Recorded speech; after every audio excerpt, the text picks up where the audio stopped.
Mesdames et messieurs, bonjour et bienvenue. Il est 13h, vous suivez le journal de RTI 1. Après quelques reports en raison de la maladie de coronavirus, le 8e dîner de gala de la Fondation Children of Africa a finalement eu lieu. C'était hier soir au Sofitel Abidjan, Hôtel Ivoire, en présence de nombreux artistes et stars planétaires. Parmi les invités de marque, le chef de l'État, Alassane Ouattara. En cette mi-journée, nous allons nous intéresser à l'IPS Ségrae, l'institution de prévoyance sociale, caisse générale de retraite des agents de l'État de Côte d'Ivoire. Un établissement de plus en plus proche des populations. La politique de proximité est une réalité. Nous irons à San Pedro où vient d'être inaugurée une agence principale.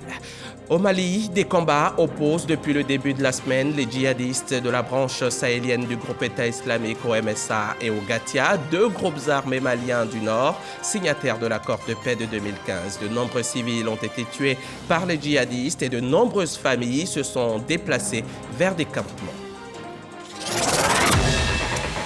Je vous le disais à l'instant, après une longue pause du fait de la pandémie de Covid, le 8e dîner de gala de la Fondation Children of Africa s'est tenu hier soir au Sofitel Abidjan, Hôtel Ivoire. Un dîner pour la cause, pour le bonheur des enfants. Il a enregistré la présence de nombreuses personnalités et célébrités. Parmi ses invités, le président Alassane Ouattara. Viviane Aïma nous fait revivre cet événement d'envergure.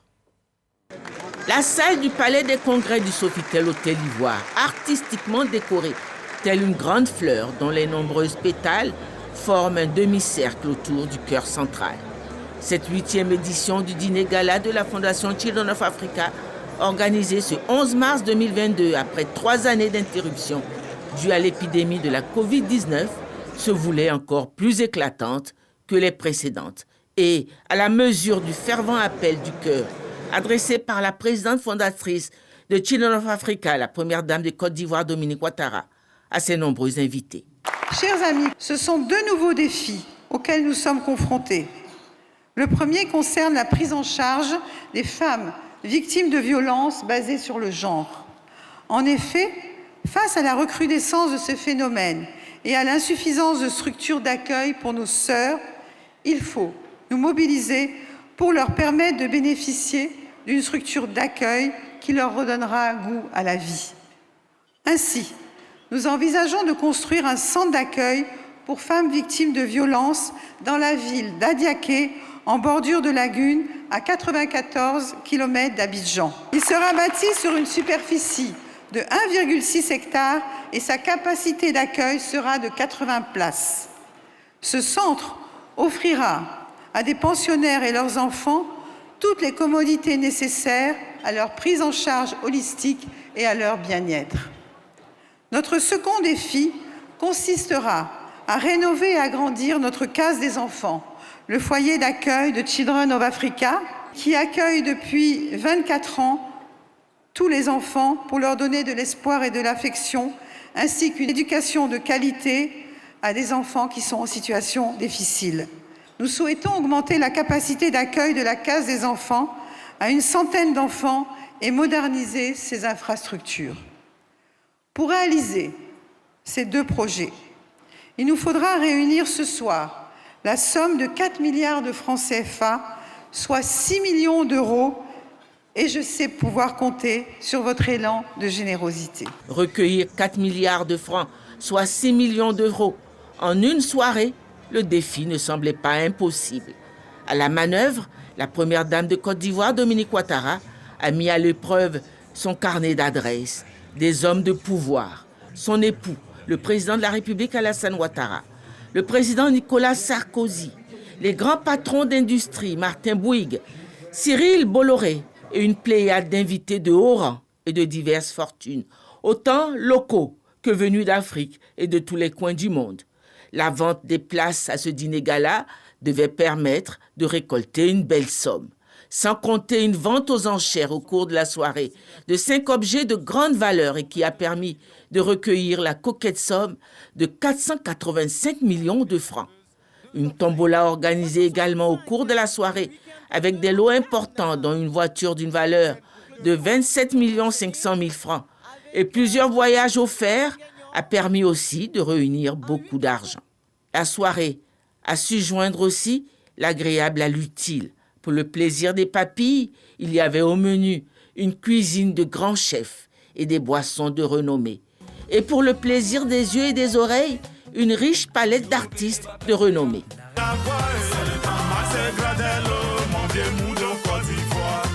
Paris gagnant une nouvelle fois pour la présidente fondatrice de Children of Africa et sa fondation. Un reportage de Viviane Haïma, Asséman Ambroise et Célestin Frodo. Je vous l'ai dit, le Palais des Congrès du Sofitel Abidjan, Hôtel Ivoire, a accueilli à cette occasion des personnalités de haut rang. Nos reporters, après la soirée, ont tendu le micro à quelques-unes d'entre elles. Ça a été une soirée de solidarité, de convivialité. Et nous sommes très heureux d'avoir participé à cette belle soirée en faveur des populations les plus vulnérables de notre pays. Le fait que Children of Africa s'investit énormément pour soutenir les plus pauvres, nous devions venir la soutenir cette fondation-là également. Nous avons été honorés d'être à ses côtés, d'autant plus que la première dame fait beaucoup d'actions sociales, surtout à l'endroit des populations vulnérables et défavorisées. Comme d'habitude, c'était féerique, c'était sympathique, c'était vraiment bien organisé. Et comme chaque année, on prend plaisir à participer au gala de la Fondation Children of Africa. Les Ivoiriens et nos amis d'ailleurs venus nous soutenir à côté de notre merveilleuse et précieuses premières dames ont encore fait parler leur cœur et nous pourrons refaire la case des enfants de façon plus moderne et avoir un centre d'accueil pour les femmes victimes de violences basées sur le genre. Au-delà de toutes ces émotions, de tous ces plaisirs, il y a quand même tout ce qui peut entrer dans la caisse de la Fondation Children of Africa pour venir en aide aux femmes, aux enfants, surtout aux enfants. Je crois que c'est tout à fait exceptionnel en Afrique et ce sont des initiatives qui méritent d'être constamment appuyées, aidées. Je remercie et je félicite la Première Dame pour cette belle organisation qui s'annonce être un énorme succès, je crois. Je crois qu'elle fait vraiment bouger les choses. On a eu la chance d'aller visiter une école cet après-midi qui m'a extrêmement touché parce que je trouve qu'ils ont du coup la possibilité d'étudier dans un cadre qui est extraordinaire. Et puis ce qu'elle fait pour les hôpitaux, tout ce qu'elle fait autour des enfants, je trouve ça fabuleux. Je voudrais féliciter la Première Dame pour toutes ces actions sociales qui portent leurs fruits. Aujourd'hui, ce gala, avec tous ses donateurs, elle a recueilli beaucoup de fonds pour aider les femmes dans le cadre de la Journée internationale des femmes, pour la préservation des droits de la femme, pour la protection des femmes. Merci Maman Dominique. J'espère que ce soir encore, on va récolter encore plus d'argent, qu'on pourra faire de grandes choses. Mais en tout cas, j'ai juste envie de lui dire merci de la part de tous les enfants parce que ce qu'elle fait, c'est juste formidable. La Première Dame est un ange. Un ange pour les enfants, un ange pour les femmes, un ange pour les familles.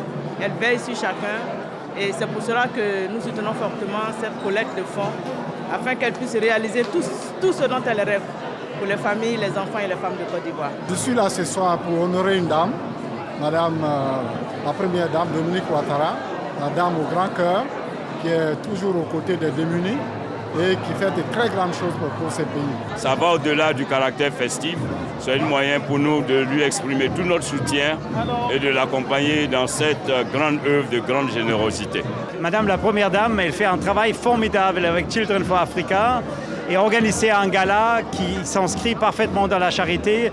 C'est ça qu'il faut faire et ça souligne à quel point elle œuvre pour pas seulement améliorer la situation des enfants, des femmes en Côte d'Ivoire, mais partout en Afrique. Nation Noble, c'est une action qui nous inspire tous à faire plus pour cette jeunesse, pour ces enfants qui ont besoin de nous et on a une responsabilité de leur montrer le chemin à prendre et de les encourager et de les aider à se réaliser. C'est avec plaisir que nous nous retrouvons une fois de plus ce soir. L'année dernière, le gala n'a pas pu avoir lieu à cause de la Covid. C'est heureux que cette année on puisse se retrouver tous ici. bien, il s'agit d'une action traditionnelle de charité de Madame la Première Dame qui mène des actions au profit des couches les plus vulnérables de notre population. Et ce soir, il s'agit de financer un centre d'accueil pour les femmes victimes de violences. Il est donc tout naturel que nous soyons là pour soutenir cette noble initiative. Je me réjouis d'être ce soir à ce gala pour la reprise des activités sociales dans l'intérêt des enfants. C'est un don divin. OK, Children of Africa, tous les enfants d'Afrique. Cette salle est pleine des enfants de l'Afrique. Et cette bonne âme qui a bien voulu aider les enfants d'Afrique. Beaucoup ont les moyens de le faire, qui ne le font pas. Mais elle a décidé de le faire. On ne peut que lui dire un infini merci et lui souhaiter bonne chance. Le dîner de gala, c'était donc dans la nuit d'hier, mais un peu plus tôt en journée, les invités de Dominique Ouattara ont fait le déplacement d'Abobo. La Première Dame a tenu à leur présenter un bel établissement scolaire bâti par la fondation Children of Africa, un groupe scolaire qui a vu le jour grâce aux fonds mobilisés lors d'un précédent dîner de gala. Direction Abobo avec Mahama Traoré. Jour de classe inoubliable ce vendredi au groupe scolaire d'excellence Children of Africa d'Abobo. Une pléthore de stars et de personnalités de haut rang visitent l'établissement à la grande joie des écoliers.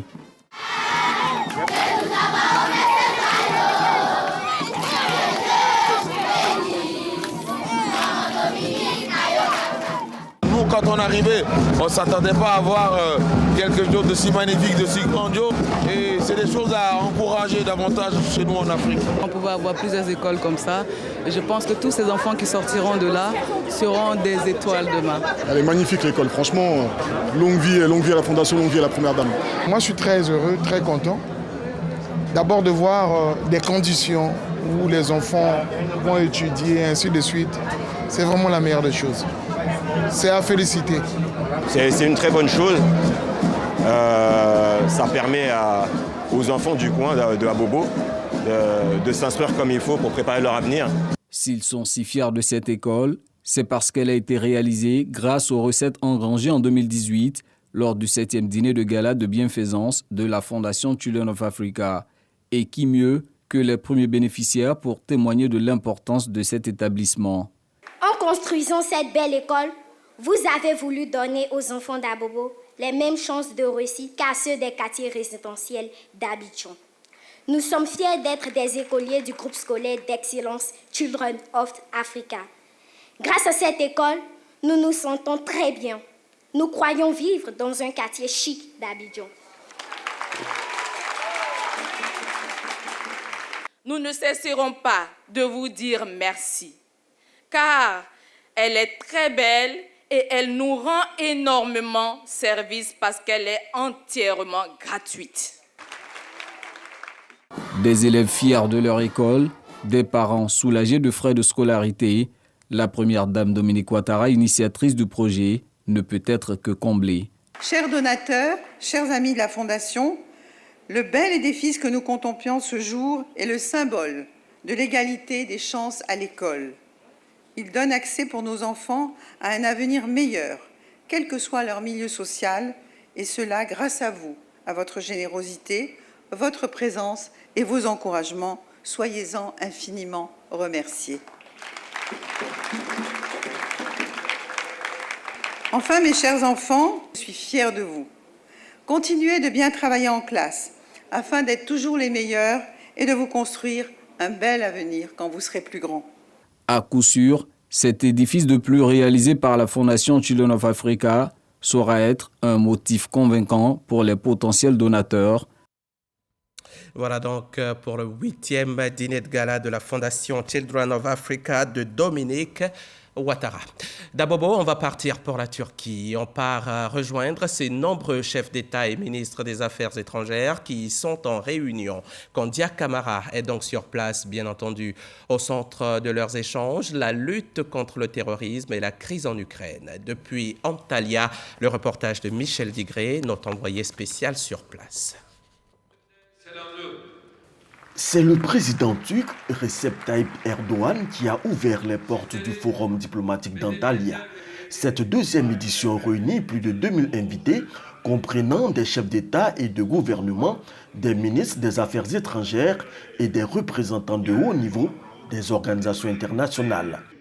Au cœur du forum La paix dans le monde, notamment la crise en Ukraine. Après ce qui se passe aujourd'hui, nous avons une idée encore plus précise du coût de la guerre et du prix aussi à consentir pour aller à la paix parce que nous sommes menacés. C'est l'humanité qui est menacée, ce n'est pas que l'Ukraine, ce n'est même pas que l'Europe, c'est presque toute l'humanité parce que nous sommes en train d'effleurer le risque d'une vraie guerre mondiale. Pour les participants, il faut privilégier la voie diplomatique pour régler ce conflit. La pandémie de la Covid-19 a également focalisé les attentions. Participant à un panel sur le sujet, la ministre Kandia Camara a plaidé pour une accélération de la production des vaccins sur le continent africain. Nous avons besoin d'avoir cette possibilité de produire des vaccins pour toutes nos populations, pour que ces populations soient protégées, pour que ces populations soient en bonne santé, pour que ces populations continuent d'être productives. Parce qu'on parle d'économie, quand on parle d'économie, on parle d'acteurs, on parle de ressources humaines, on parle d'hommes, de femmes et de jeunes pour pouvoir justement dynamiser l'économie. Donc la Côte d'Ivoire est un pays aujourd'hui en progrès, mais pour que ce progrès continue, jusqu'à ce que la Côte d'Ivoire devienne un pays émergent, il est évident que nous mettons l'accent sur le capital humain, que ce capital humain soit en bonne santé, bien formé. Donc pour ce faire, nous avons besoin de vaccins. Le forum diplomatique d'Antalya s'impose progressivement comme l'une des meilleures plateformes pour les acteurs régionaux et mondiaux des sphères de la diplomatie, de la politique et des affaires pour échanger des idées et relever les défis internationaux. C'était un reportage de Michel Digré depuis Antalya, cette magnifique ville du sud de la Turquie. Antalya, qualifiée même de capitale touristique turque. On a aussi notre Yamoussoukro, notre belle capitale. C'est d'ailleurs là que je vous emmène maintenant. Le Sénat de Côte d'Ivoire qui s'y trouve ne ménage aucun effort pour l'amélioration des conditions de travail et de vie des femmes. Le reportage de Kader Sogodogo de la station régionale RTI Bouaké.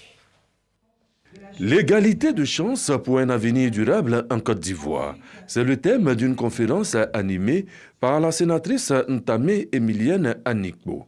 Elle met en avant la nécessité pour les pouvoirs publics de renforcer leurs actions en faveur de la femme qui pourrait être un atout pour un développement durable en Afrique. Le Sénat veut s'inscrire dans cette logique.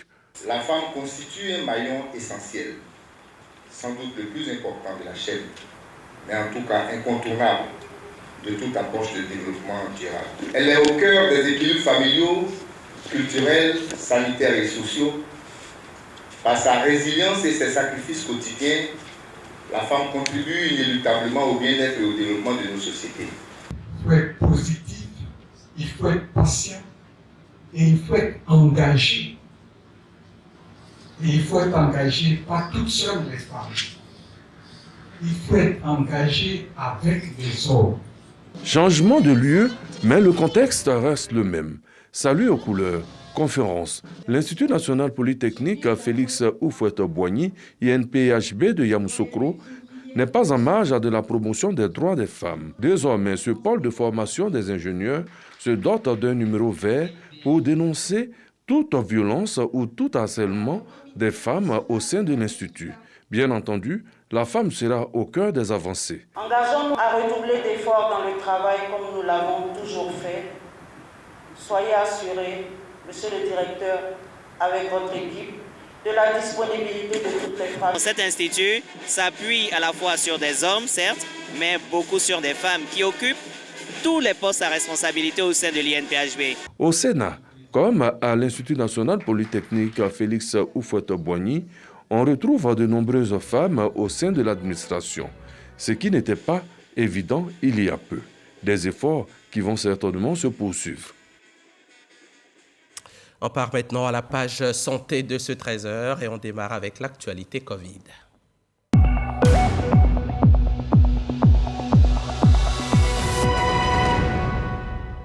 La planète compte 455 millions de malades de Covid et 6,04 millions de personnes en sont mortes. En Côte d'Ivoire, on déplore 795 décès depuis près de 2 ans. Hier, les autorités sanitaires ont enregistré 6 nouveaux malades pour un total de 81 583 cas confirmés. À l'heure qu'il est, 108 cas sont encore actifs. Les numéros 101 et 143 sont toujours ouverts. Pour toutes informations, vous pouvez appeler, c'est gratuit. Et n'oubliez pas de respecter les gestes barrières. La Côte d'Ivoire améliore son système de santé. Bientôt, les médicaments seront tracés par la NPSP, la nouvelle pharmacie de santé publique. Une application a vu le jour, c'est Authentimed. Elle permet le contrôle numérique des boîtes de tout produit pharmaceutique par des agents assermentés et l'authentification des emballages par les patients. Cela pour garantir aux usagers des médicaments sûrs, efficaces et de qualité. C'est ce que nous dit Walter Amadou Ouattara. Dans l'entrepôt de la nouvelle pharmacie de la santé publique de Côte d'Ivoire, PSP à Trècheville, un académicien français se fait expliquer le processus de traçabilité des médicaments. Un système qui vise à lutter contre les médicaments falsifiés. À travers ce système qui sera mis en place, le patient ou l'usager de la pharmacie publique aura la possibilité à partir de son smartphone de scanner le produit, disons l'étiquette qui se trouve sur le médicament, et saura si c'est un médicament qui est passé par la nouvelle PSP. Si l'étiquette est fausse, on pourra présumer en tout cas que ce soit un faux médicament. Le professeur Marc Gentilini est délégué général de la Fondation Chirac pour l'accès aux médicaments et à une santé depuis 2009. Il encourage le dispositif mis en place, mais ne manque pas de faire des recommandations. Faux médicaments, faux vaccins, faux dispositifs médicaux. Et j'ai ajouté, parce que c'est aussi une préoccupation quand on regarde la falsification dans le domaine de la santé, les faux diplômes et les fausses ordonnances. L'une des solutions passe par la sensibilisation, d'une part, des agents de santé, de tous les agents de santé, et deuxièmement, une sensibilisation de l'opinion publique. La Côte d'Ivoire, qui envisage d'accroître sa production locale de produits pharmaceutiques dans les prochaines années, ne peut que valoriser les circuits officiels de distribution afin de lutter contre les médicaments de la rue, selon le représentant du ministre de la Santé. L'usage de faux médicaments n'est que nuisible pour la santé. Responsable de la plupart des insuffisances rénales, de la plupart des insuffisances hépatiques, l'une des raisons, le pourcentage faible des médicaments qu'en local nous arrivons à produire pour la consommation de nos populations. Nous sommes à 6% à peine. Le gouvernement a mis un cap sur un objectif, être capable de fabriquer donc 30% de nos besoins de consommation en médicaments d'ici les 5 ans à venir. Pour l'heure, des dispositifs de sécurisation sont déployés sur toute la chaîne logistique pour des médicaments sûrs et une santé de qualité.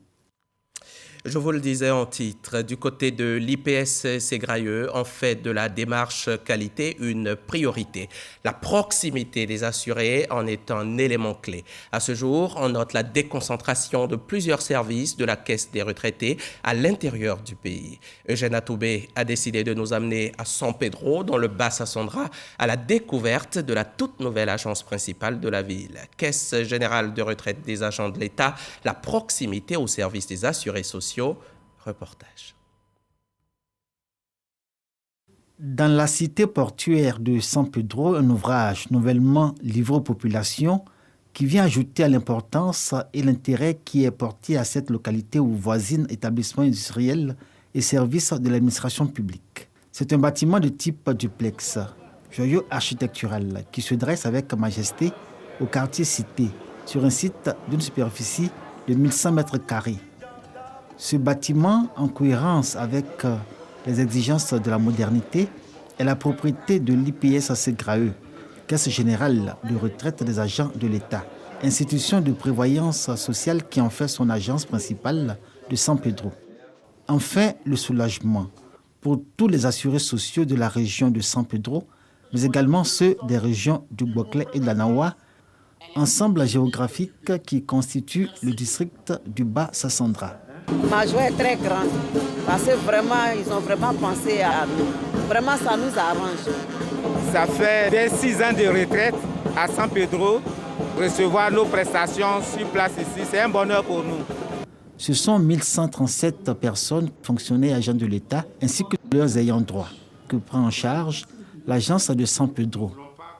Ceux-ci n'auront plus, comme par le passé, à parcourir 460 km en aller-retour, représentant la distance Abidjan-San Pedro, juste pour bénéficier d'une prestation. À la naissance, en 1977, de la Caisse générale de retraite des agents de l'État jusqu'en 2012, les assurés sociaux pris en charge par la structure avaient pour seul et unique point de convergence l'agence du plateau Abidjan. Les désagréments subis étaient légion, au point où la SEGRAE faisait l'objet de grognes dans les milieux de fonctionnaires et agents de l'État, et son image profondément ternie. Se déplacer à Abidjan, au bureau unique du plateau, la trop forte concentration des activités à l'IPS SEGRAE, avec tout ce que cela engendrait comme désagrément en termes d'engorgement des locaux, de traitement inapproprié, de prolifération des intermédiaires et usuriers et j'en passe, aujourd'hui, tout ceci n'est plus qu'un lointain souvenir.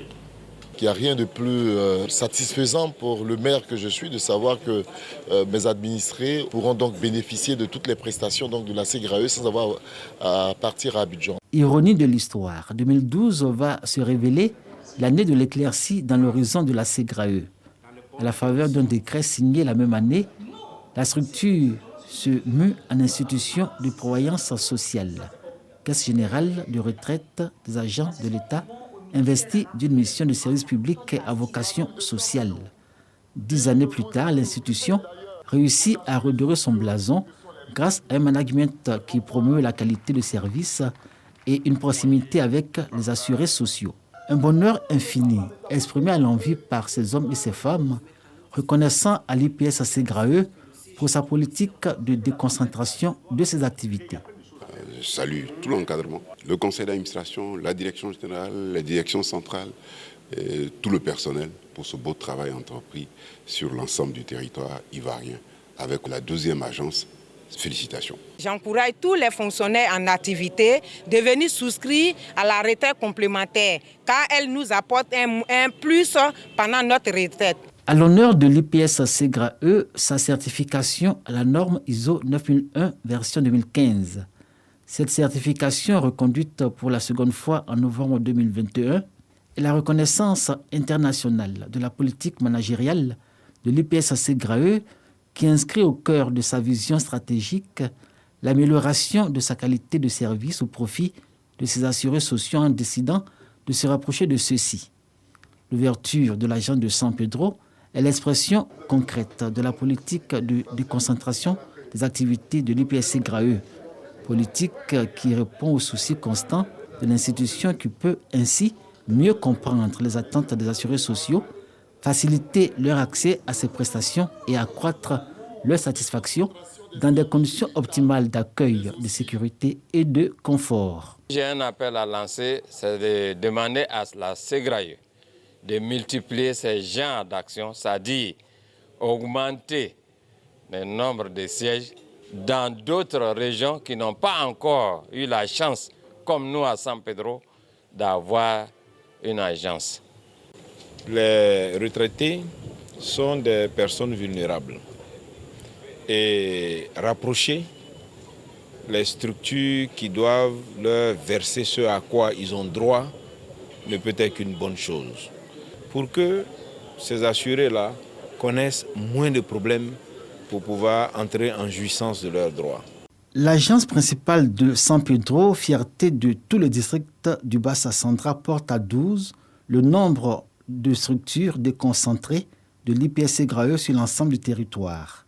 Selon Abdraman Berté, son directeur général, San Pedro ne se limitera pas à sa vocation classique de gestion des dossiers de retraite. Elle pourrait s'enrichir de nouvelles activités pour le bien-être de ses assurés sociaux. C'était un reportage de Eugène Atobé et Sam Conan. Voilà un an que nous a quitté notre étoile d'État. Le Golden Boy s'est couché à jamais le 10 mars 2021. L'homme politique, l'ami de tous, l'ennemi de personne, le partenaire des jeunes, des moins jeunes, des plus âgés. L'humilité faite chère, l'homme généreux caractérisé par un don de soi. La Côte d'Ivoire pleure son départ depuis 12 mois aujourd'hui. À Bouaké, on a prié pour le repos de son âme. Kader Sogodogo. Un an que l'ex-premier ministre Ahmed Bakayoko s'est couché à jamais. La coordination régionale du RHDP, sa famille politique, prie pour le repos de son âme. Une lecture coranique pour faire des bénédictions pour le défunt. Une cérémonie en présence du premier magistrat de la ville, Djibo Youssouf Nicolas, qui avait autour de lui d'autres élus et des cadres du parti. Impossible d'oublier quelqu'un de la trempe d'Ahmed Bakayoko. C'est un travailleur, un inconditionnel de notre grand président, le président Alassane Ouattara, et un amoureux de la Côte d'Ivoire et un humaniste qui a fait beaucoup pour les Ivoiriens et qui malheureusement nous a quittés un 10 mars. Et nous sommes encore peinés, mais tout ce que Dieu fait est bon. Et aujourd'hui, nous sommes venus commémorer sa mémoire et faire en sorte qu'il soit un modèle pour les jeunes, un modèle pour nous autres. Le soutien des veuves, le père des orphelins, l'ami des désœuvrés, l'étoile d'État, autant de superlatifs qui démontrent que Ahmed Bakayoko était un homme multidimensionnel qui savait partager. Le 10 mars 2021, il s'est éteint à jamais. 9 jours après, il allait être inhumé à Séguéla, chez lui. L'actualité internationale nous emmène au Mali où des combats opposent depuis le début de la semaine les djihadistes de l'EIGS, la branche sahélienne du groupe État islamique, au MSA et au Gatia, deux groupes armés maliens du Nord, signataires de l'accord de paix de 2015. Les affrontements se déroulent dans l'est de la région de Ménaka, près de la frontière avec le Niger. Merci de nous avoir suivis et à demain, 13h sur la chaîne qui rassemble.